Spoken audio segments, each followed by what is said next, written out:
और यह लाइव चर्चा के कार्यक्रम के आज का जो विषय है, चलता फिरता तीर्थ कौन सा। किसी चलते फिरते तीर्थ के बारे में यहाँ पर गोस्वामी तुलसीदास जी चर्चा करते हैं। फिर गुरु से मिलने वाले 4 फल कौन से होते हैं, कुछ इस पर भी हम आज चर्चा करेंगे। तो गोस्वामी तुलसीदास जी तीर्थ को समझाने का प्रयास करते हैं कि तीर्थ क्या है और कैसे समझाते हैं वो तीर्थ को। तो पहले संतों का गुणगान करते हैं, संतों की का महिमा गान और उनकी विशेषता को बताने की कोशिश कर रहे हैं। तो उनकी विशेषता क्या है? साधु चरित शुभ चरित कपासु, निरस विशद गुणमय फल जासु, जो सही दुख पर छिद्र दुरावा, बंदनीय जही जग जस पावा। इस साधु का चरित्र जो है वो कपास के समान है। वह कपास क्या होता है? जिससे कि कपड़े बनते हैं। तो कपास जो होता है वो गुणमय होता है, लेकिन उदासीन होता है, विशद होता है, नीरस होता है, लेकिन गुण बहुत है उसके अंदर, उससे अच्छे कपड़े बन सकते हैं। तो उज्जवल वस्त्रों का निर्माण कपास से होता है। तो संत जो होते हैं वो कपास के समान ही गुणमय होते हैं। जो सही दुख पर छिद्र दुरावा, अर्थात कि दूसरों के वस्त्र का रूप धारण करके दूसरों के कमियों को ढकते हैं, दूसरों के कमियों को ढकते हैं, और जो उनकी संगत करता है, जो संतों की संगत करता है, निश्चय ही उसकी भी कमियां ढक जाती हैं। और जो उनका संग देता है उनका भी बंधन होना शुरू हो जाता है, उनकी भी वंदना शुरू हो जाती है, जो संतों का संग देता है। तो कुछ इस प्रकार से गोस्वामी तुलसीदास जी संतों की विशेषता लिखते हैं। अब इसी विशेषता को बढ़ाते हुए वो कहते हैं, मुद मंगल में संत समाजू, जो जग जंगम तीरथ राजू, राम भक्ति जहां सुरसरी धारा, सरसई ब्रह्म विचार प्रचारा। कि जो संतों का समाज है वह परम आनंदमयी, परम कल्याणमयी है, मंगलमय है। वो मुद मंगलमय संत समाजू, जो जग जंगम तीर्थ राजू, अर्थात जो तीर्थ राज है। तीर्थराज बोलते हैं प्रयाग को, तीर्थराज प्रयाग, तीर्थराज प्रयाग। तीर्थ होता है लेकिन जब अवधि में लिखा जाता है तो तीर्थ लिखा जाता है। तो इसीलिए गोस्वामी तुलसीदास जी यहां तीर्थराज लिख रहे हैं। तो कभी मानस पढ़ते हुए स्पेलिंग मिस्टेक मत ढूंढिएगा, क्योंकि काव्य लिखा गया है और काव्य रचना में उच्चारण के सुविधा के अनुसार जो भी स्पेलिंग होती है उसे बदला भी जाता है काव्य रचना में, विशेष करके। तो गोस्वामी जी वहां ये वैसे भी अवधि लिख रहे हैं, तो अवधि में तीर्थ को तीरथ पढ़ेंगे, इसलिए वो कहते हैं तीरथ राजू। मुद मंगल में संत समाजू, जो जग जंगम तीरथ राजू, राम भक्ति जह सुर सरिधारा, सरसई ब्रह्म विचार प्रचारा। कि संतों का जो समाज है वो स्वयं ही चलता फिरता तीर्थ है। जो संत हैं वो स्वयं ही चलते फिरते तीर्थराज हैं। वो जिस भी स्थान पे चले जाएं और जहां भी जाकर बैठ जाएं, तो उनके वहां बैठने से वह स्थान भी, उनके वहां उपस्थिति के कारण वह स्थान भी तीर्थ बन जाता है।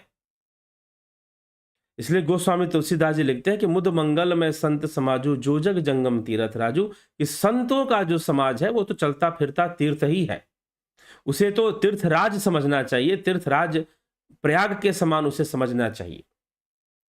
और वहां पर अब प्रयाग में, तीर्थराज में तो गंगा जी हैं, यमुना जी हैं, सरस्वती जी हैं, ये तीनों नदियों का संगम है वहां पर तीर्थराज प्रयाग में।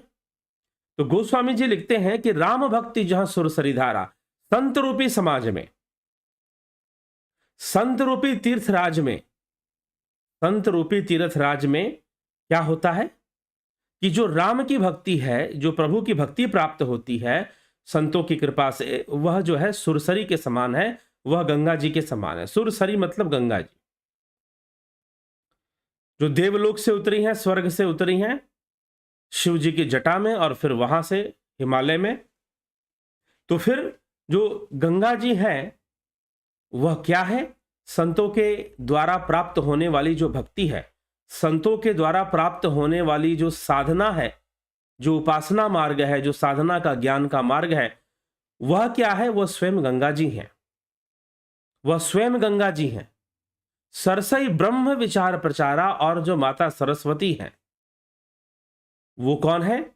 संतों के मुख से निकलने वाले जो ब्रह्म विचार हैं, संतों के मुखारबिंद जो मिलने वाले विचार हैं, वह जो हमें विचार और प्रेरणा देते हैं, वह क्या है? वह सब के सब सरस्वती रूपा है। तो गोस्वामी जी लिखते हैं कि राम भक्ति जहां सुर सरिधारा, सरसई ब्रह्म विचार प्रचारा, विधि निषेध मैं कलिमल हरनी, विषि निषेध मैं कलिमल हरनी, करम कथा रविनंदनी बरनी, हरिहर कथा विराजति बेनी, सुरत सकल मुद मंगल देनी। विधि और निषेध, यह करो और यह ना करो, ऐसा करना चाहिए, ऐसा नहीं करना चाहिए। ये जो कर्मों का ज्ञान मिलता है, यह क्या है? कलयुग को पापों के हरने वाली सूर्य तनया यमुना जी हैं, कालिंदी जी हैं। तो यहां रविनंदनी बरनी, अर्थात रविनंदनी बरनी यमुना जी को यहां पर कलिमल हरनी, कर्म कथा रविनंदनी बरनी, कि संतों से हमें क्या क्या मिलता है, संत समाज से हमें क्या क्या मिलता है। एक तो भक्ति मिलती है संत समाज के माध्यम से, तो वो भक्ति मिलने वाली जो भक्ति है वो तो गंगा जी हैं। भक्ति का मतलब यहां साधना उपासना, तो वो गंगा जी हैं। और फिर संत समाज से और क्या मिलता है जी? तो संत समाज से ब्रह्म विचार मिलते हैं, थॉट्स मिलते हैं, प्रेरणाएं मिलती हैं, शिक्षाएं मिलती हैं, तो वह सरस्वती जी हैं। सरस्वती जी भी मिल गई, अब बची यमुना जी। तो कर्मों का जो उपदेश मिलता है कि ये जो विवेक जागृत होता है कि ये कर्म करना है और ये कर्म नहीं करना है, ऐसा करना चाहिए कर्म और वैसा कर्म नहीं करना चाहिए, यह जो समझ पैदा होती है, यह साक्षात यमुना जी की तरह है। यह साक्षात यमुना जी की तरह है। इसीलिए जो संत समाज है वो भी साक्षात तीर्थराज प्रयाग की तरह ही है। तो संत समाज को या संतों को, जो ज्ञानी संत हैं और जो हमें हम तक ज्ञान लेकर आते हैं और बहुत कुछ हमें बताते हैं जीवन के विषय में, जीवन को समझने में हमें बहुत सरलता हो जाती है। तो कर्म कैसे करने चाहिए, कैसा कर्म का विधान होना चाहिए, ये सब बातें वो समझाते हैं। तो इस प्रकार से कर्मों का जो उपदेश मिलता है और विधि निषेध क्या है, क्या करना है क्या नहीं करना है, इसका समझ पैदा होती है।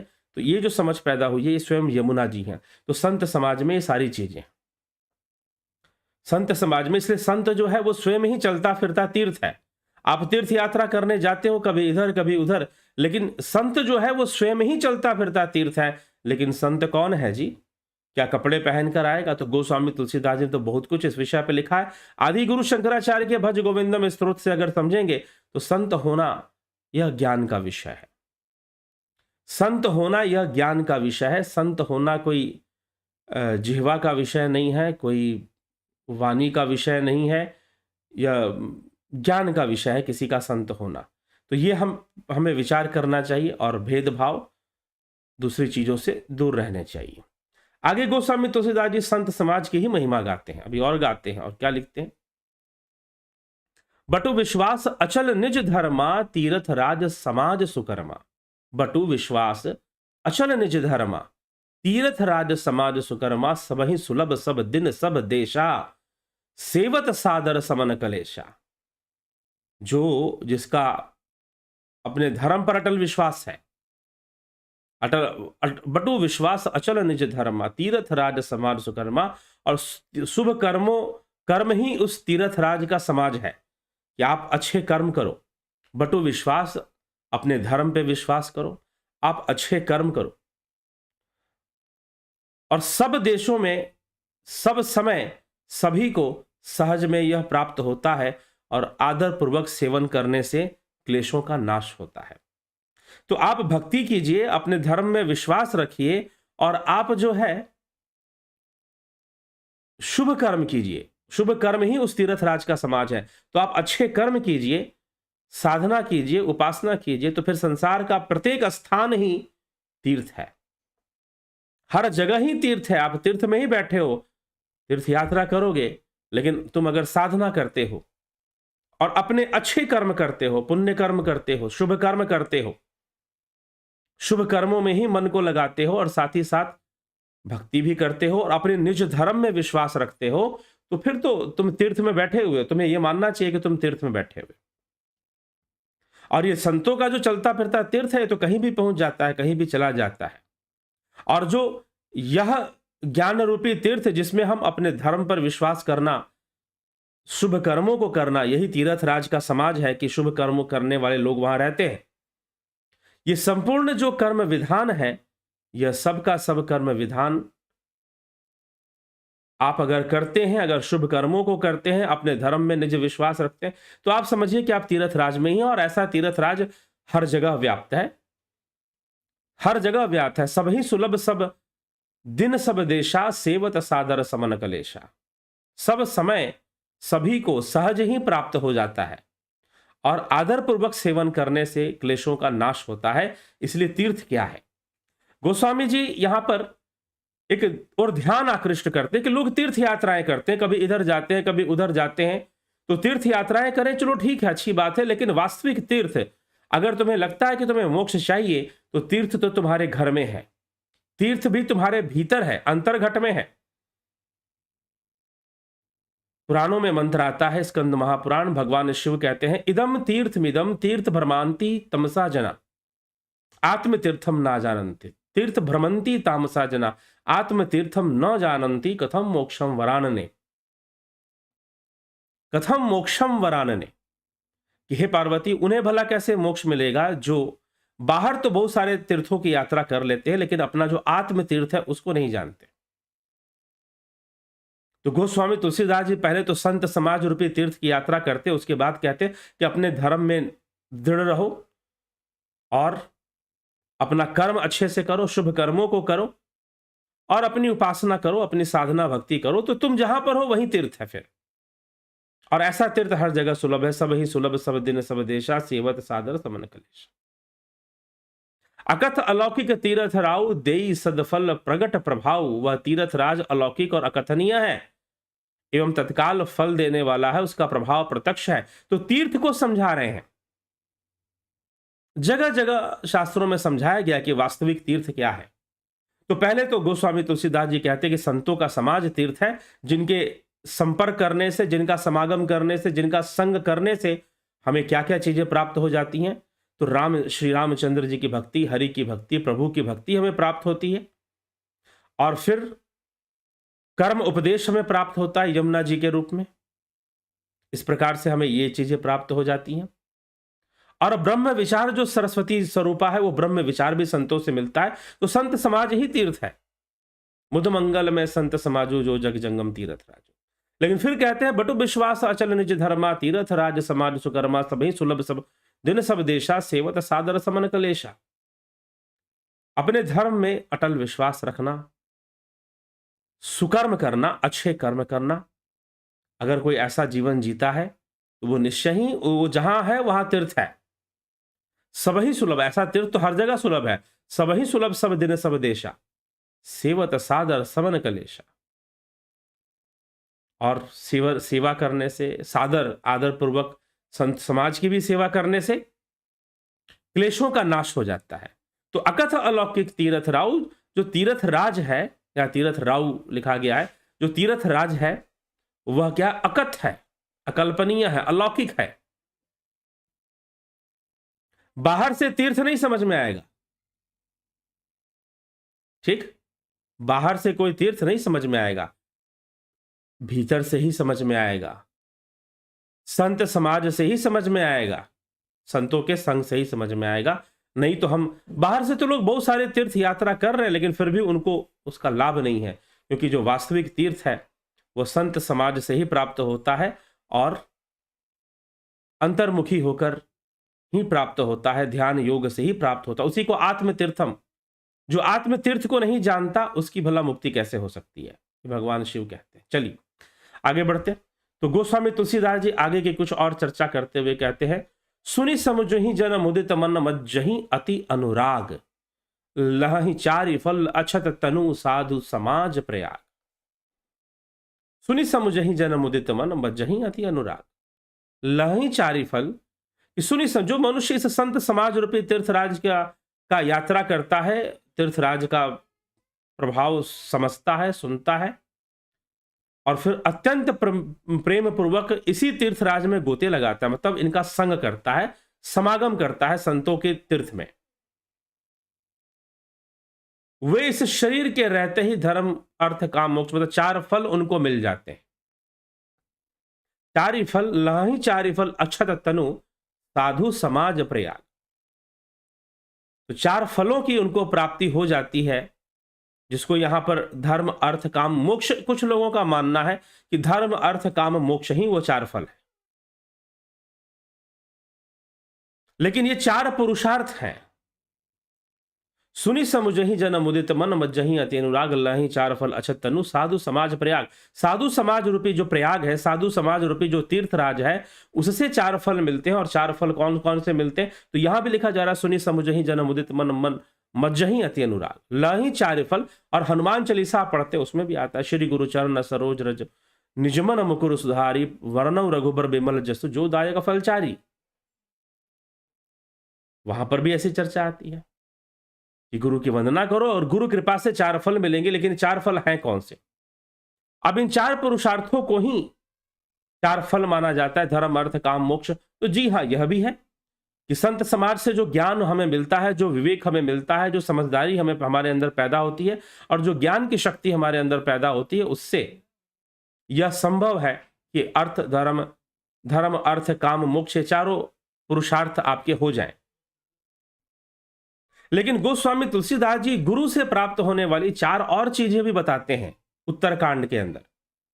इसलिए मुख्य रूप से गुरु से प्राप्त होने वाले 4 फल वही हैं। और वो क्या कहते हैं कि बिन गुरु होई के ज्ञान, ज्ञान की होई विराग बिनु, सुख की लहई हरि भक्ति बिनु। तो 4 चीजों का नाम ले लिया उन्होंने, जो बिना संत समाज के संभव नहीं है, बिना गुरु के संभव नहीं है। और वो क्या है? ज्ञान, वैराग्य, भक्ति और शाश्वत सुख।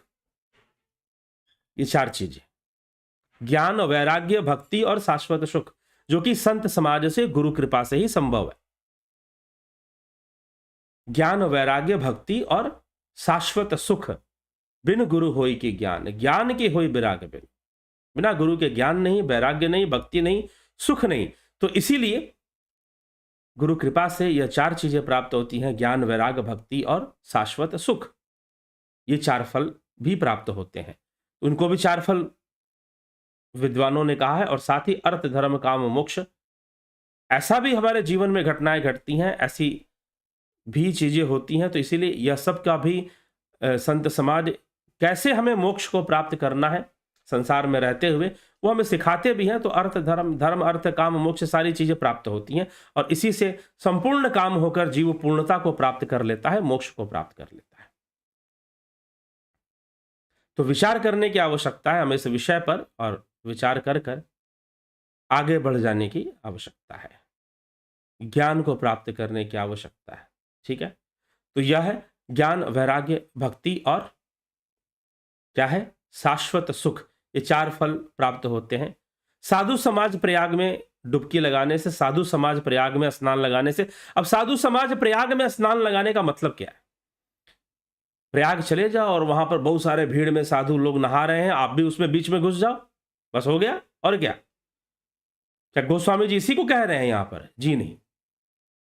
अगर इसी को कहना था तो मुद मंगल में संत समाजो जो जग जंगम तीरथ राजू, ये कहने की जरूरत नहीं पड़ती। ठीक, ये कहने की फिर आवश्यकता नहीं पड़ती। इसीलिए जो लेना है और जहां डुबकी लगाना है वह तो ब्रह्म विचार है, वह तो संगम है। वो संगम है जहां पर राम भक्ति रूपी गंगा बहती है, जहां पर ब्रह्म विचार रूपे सरस्वती जी बहती हैं, और जहां पर कलयुग के ताप का हरण करने वाली, कर्म दोष का हरण करने वाली यमुना जी जहां बहती हैं, वो तीर्थराज प्रयाग है। तो इस प्रकार से गोस्वामी जी ने संत समाज को ही प्रयाग मानकर, तीर्थराज मानकर यहां पर बात कर रहे हैं। और इस तीर्थराज से 4 फल की प्राप्ति होती है, ज्ञान, वैराग्य, फिर और क्या? ज्ञान वैराग्य के अलावा भक्ति और शाश्वत सुख। ज्ञान, वैराग्य, भक्ति, शाश्वत सुख, इस प्रकार से 4 फलों की प्राप्ति भी बताई गई है गुरु कृपा से होने वाली।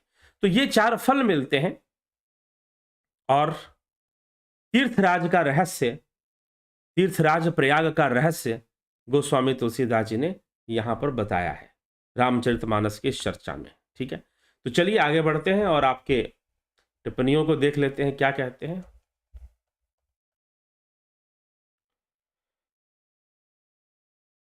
गुरुदेव हरिमोहन गुप्ता जी, आप तो अवतारवाद का खंडन करते हैं और अभी समर्थन करते हैं, जबकि वाल्मीकि राम को आदर्श राजा प्रस्तुत करते हैं। तुलसी की रचना सुंदर है, पर जीवन जीने के लिए क्या, जीवन जीने के लिए रामचरित रची शिव ने अपने हृदय में रखा, बाद में सती को सुनाए, इसलिए रामचरितमानस, प्रणाम, रामचरित रची शिव ने अपने हृदय में रखा, बाद में सती को सुनाए, इसलिए रामचरितमानस। हाँ, यह भी एक कारण है, आप यह भी कारण कह सकते हैं, लेकिन यहां गोस्वामी तुलसीदास जी जिस तरह की चर्चा कर रहे हैं वो चर्चा साइकोलॉजिकल है, मानस की चर्चा है, जनमानस की चर्चा है, प्रत्येक मनुष्य के मन की चर्चा है। अभी आइए ऐसी ऐसी बातें आएंगी, अभी ऐसी ऐसी बातें आएंगी। और रही बात रामचरित्र, वो तो लिख ही रहे हैं कि मैं दिव्य दृष्टि से देखकर राम का चरित्र लिख रहा हूं, ऐसा नहीं लिख रहा हूं।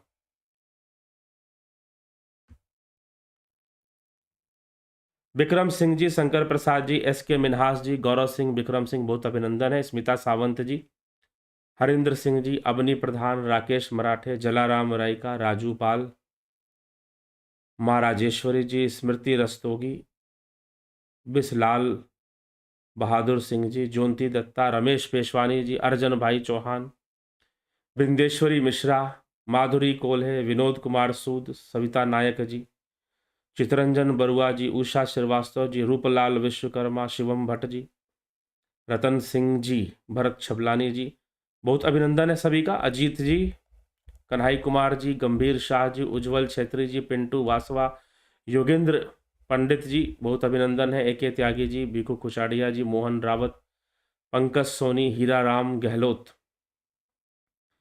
पूनम सिंगला रावत, माइक्रो,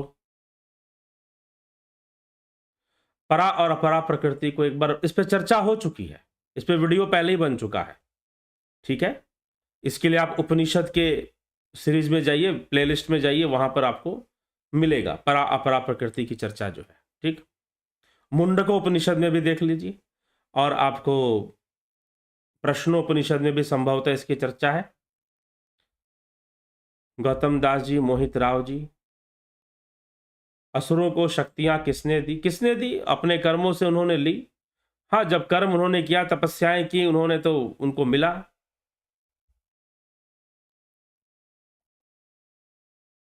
आत्मा और ब्रह्मा विष्णु और शिव में क्या? ब्रह्मा विष्णु भावनात्मक देव हैं, आत्मा परम तत्व है।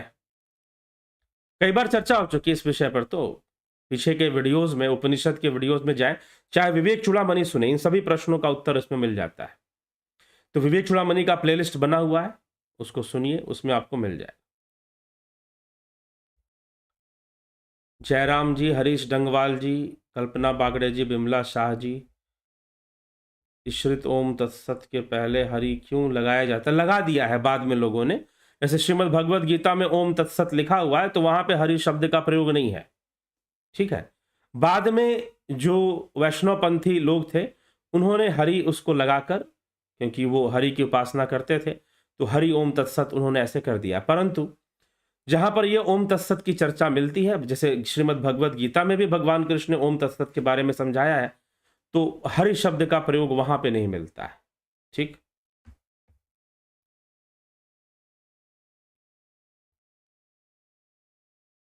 लाल बहादुर सिंह जी, गुरु कृपा कैसे मिलती है?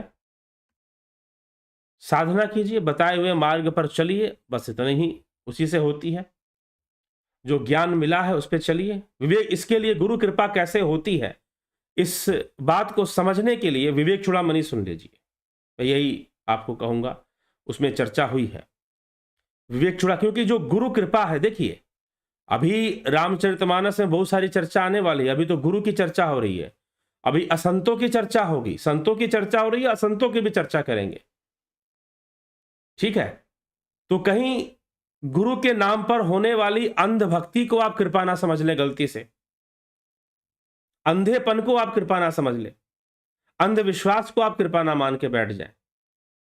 और कृपा है क्या चीज है? ज्ञान, वैराग्य, भक्ति और शाश्वत सुख, इसका मिलना ही कृपा है। अगर मान लीजिए गुरु जी के शरण में गए, आपकी नौकरी लग गई बहुत अच्छी, आपका बिजनेस खूब अच्छा चल गया, व्यापार खूब अच्छा चल गया, तो क्या ये गुरु कृपा है? नहीं। ये 4 फल मिलते हैं, ज्ञान, वैराग्य, भक्ति और शाश्वत सुख। तो जिसके अंदर ज्ञान वैराग्य ना उत्पन्न हुआ, उसके ऊपर क्या गुरु कृपा हुई? यह भी बात है। और फिर साथ ही साथ जो गुरु कृपा है वह एक समझने का विषय है, क्योंकि आदमी की जैसी बुद्धि होती है उसी हिसाब से वो सोचना शुरू कर देता है। तो इसलिए गोस्वामी जी आगे भी बहुत सारी बातें लिखने वाले हैं, बताने वाले हैं इस गुरु और संत के बारे में, तो वो स्पष्ट होगा।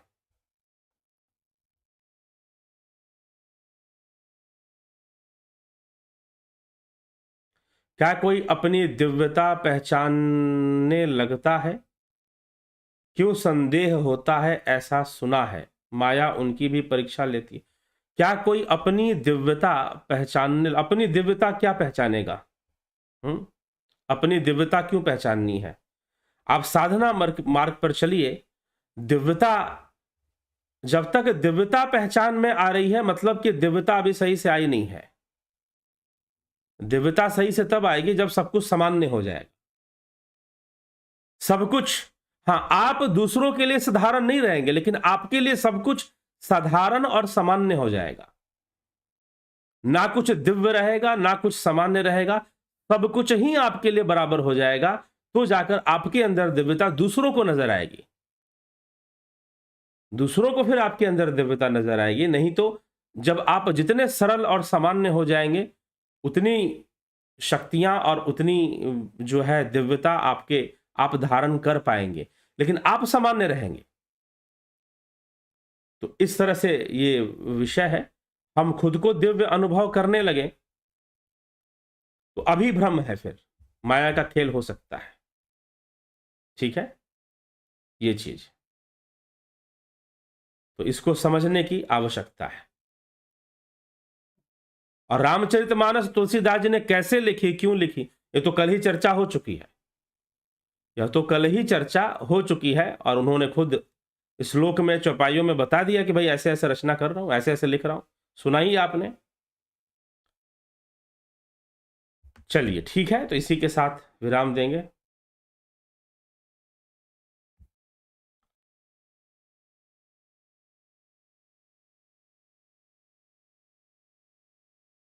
राम नाम रमन से लिया गया, जो कान में कण कण में रमन करता है। जी, सही बात है। ठीक है जिज्ञासु, इसी के साथ आज के विचारों को यहां पर विराम देंगे।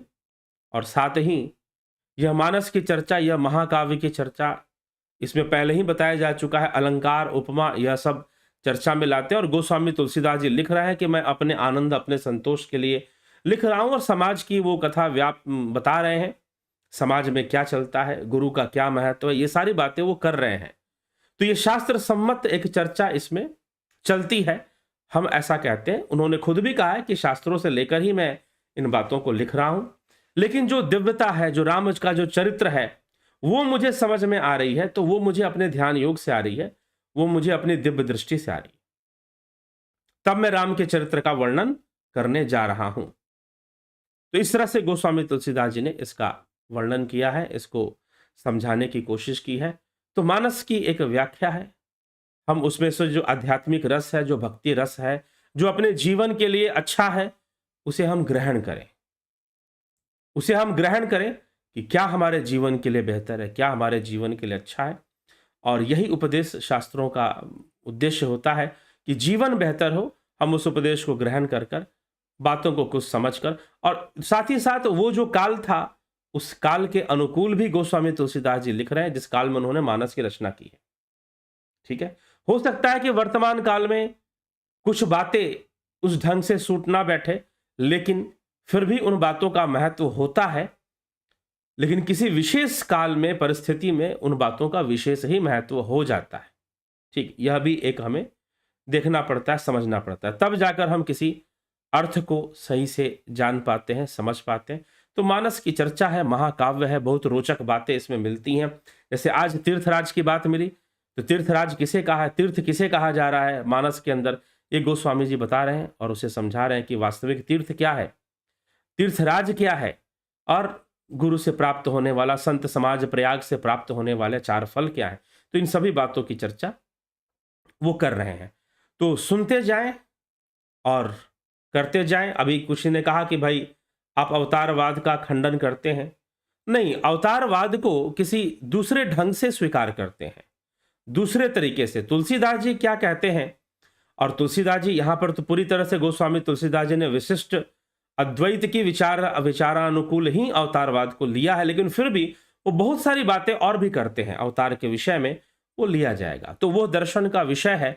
जब हम इसका आकलन करेंगे तो यह भी हम देखेंगे कि इस विषय में महर्षि पतंजलि ने क्या कहा है, अवतारवाद के विषय में वेदांत सूत्र, अद्वैत शास्त्र क्या कहता है, केवल अद्वैत वेदांत क्या कहता है अवतारवाद के विषय में, उस पर आएंगे, उसका स्पष्टीकरण होगा। उसके लिए चिंता करने की जरूरत नहीं है। ठीक है, अवतार को किस तरह से मानना चाहिए, किस तरह से नहीं मानना चाहिए। कर्म सिद्धांत है, जैसे मीमांसा है, पूर्व मीमांसा शास्त्र, वह अवतारों को नहीं मानती, वह तो ईश्वर निर्भरता को भी बिल्कुल नहीं मानती, इसकी कोई महत्व नहीं देती कि आप ईश्वर को मानो। लेकिन कर्मकांड, देवताओं की पूजा पाठ और देवी देवताओं का दान और दान पुण्य कर्म सिद्धांत, इन सबको मानती है। क्यों मानती है? क्योंकि निश्चय ही कर्म के कार्य, जब श्री रामचंद्र जी के लिए कहा जा सकता है काहू न को सुख दुख कर दाता, निज कृत कर्म भोग सब भ्राता, ये क्या है? यह मीमांसा विचार है, यही मीमांसा, पूर्व मीमांसा की विचारधारा है कि राम आ जाए, कृष्ण आ जाए, कोई बड़े से बड़ा आ जाए, सब कुछ कर्मों के अनुकूल ही चलेगा। तो कर्म की कितनी प्रधानता होती है, उसको गोस्वामी तुलसीदास जी उसको भी समझा रहे हैं। अवतार आ जाएंगे तो क्या कर लेंगे? तुम पाप करोगे तो क्या तुम्हारा वो पाप को पुण्य में बदल देंगे? जी नहीं, कर्म सिद्धांत अपनी जगह पे काम करते रहेगा। इसीलिए कल की अवतार के ऊपर जो वीडियो है, आप उसे पूरा लास्ट तक सुनिए, उसमें यही स्पष्ट किया गया है।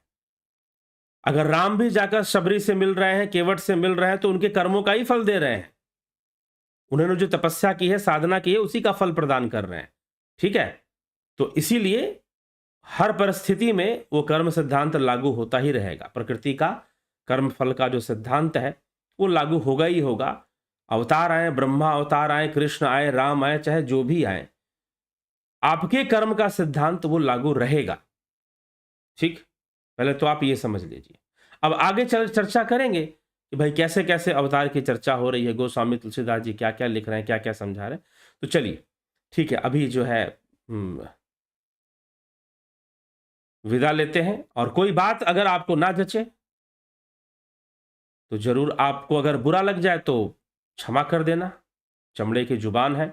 जब गोस्वामी तुलसीदास जी क्षमा मांग सकते हैं अपनी लेखनी के लिए, कह सकते हैं कि भाई, और सबको प्रणाम कर सकते हैं, सबकी वंदना कर सकते हैं, तो इसीलिए यह समझकर, क्योंकि हो सकता है कि हर व्यक्ति को हर बात अच्छी ना लगे। अब गोस्वामी जी ने रामचरितमानस लिखी, सबको अच्छी नहीं लगी, कई लोगों ने विरोध किया, कई बार इसको नष्ट करने का प्रयास किया गया, सबको अच्छी नहीं लगी रामचरितमानस की बातें, लेकिन फिर भी इसका प्रचार हुआ जनमानस के बीच, साधारण गृहस्थ लोगों के बीच में इसका बहुत प्रचार हुआ। कारण था सरल भाषा और रोचक तथ्य, रोचक ढंग से बातों को लिखना और प्रैक्टिकल बातें लिखना, प्रैक्टिकल बातें जो समाज में चल रही हैं उनको लिखना, समझाने की कोशिश करना।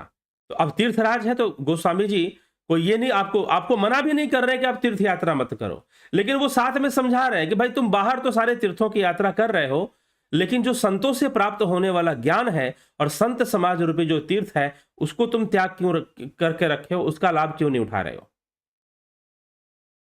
तुम ऐसे ज्ञानी महापुरुषों की शरण में क्यों नहीं जा रहे हो जिनके सानिध्य से तुम्हें तत्वज्ञान हो, आत्मज्ञान हो? वो वास्तविक तीर्थ है, वही वास्तविक तीर्थ है। पुराणों में भी वास्तविक तीर्थ आत्मा को, अद्वैत शास्त्र में भी, मांडुक्य उपनिषद में भी जो परम तीर्थ है वो स्वयं आत्मा ही है, उसी को बताया गया है। तो वो आत्मज्ञान देने वाले जो संत हैं, उस मार्ग पर ले जाने वाले संत हैं, उनका जो समाज है वो स्वयं ही चलते फिरते तीर्थ के समान है। उनका सानिध्य प्राप्त कर कर आत्मज्ञान की ओर आगे बढ़ना चाहिए व्यक्ति को। तो उसे संपूर्ण तीर्थ लाभ हो जाता है। तो तीर्थराज प्रयाग की यहां पर चर्चा फिर वो कर देते हैं। तो ये सब बातें एक थोड़ा सा अलग ढंग से गोस्वामी तुलसीदास जी ने तथ्यों को रखा है, प्रस्तुत किया है, जो कि समझने योग्य है, सुनने योग्य है, जानने योग्य है। तो चलिए विदा लेते हैं इसी के साथ। और मानस की इस चर्चा में अर्थ अनेकों आप निकाल सकते हैं, अनेकों कारण ढूंढ सकते हैं। हो सकता है कि आप ज़्यादा, अब हरिमोहन गुप्ता जी लिख रहे हैं कि रामचरितमानस इस प्रकार से इसलिए है, तो जरूर कोई तुलसीदास जी ने चौपाई लिखी होगी, वो चौपाई भी प्रस्तुत करते तो बड़ा अच्छा था। जरूर मानिए, अपनी विचारधारा ही मानिए, उसी को मैं आपको मानने के लिए कहूँगा। बाकी जो यहाँ पर वर्णन है वो वर्णन आगे बढ़ेगा, और आपको लगे कि भाई ये जो वर्णन किया जा रहा है इसमें मुझे आपत्ति है, तो आप क्षमा कर दीजिएगा, हमको अज्ञानी समझकर हम यही आपसे कहेंगे। ठीक है, चलिए, बहुत बहुत आभार आप सभी का।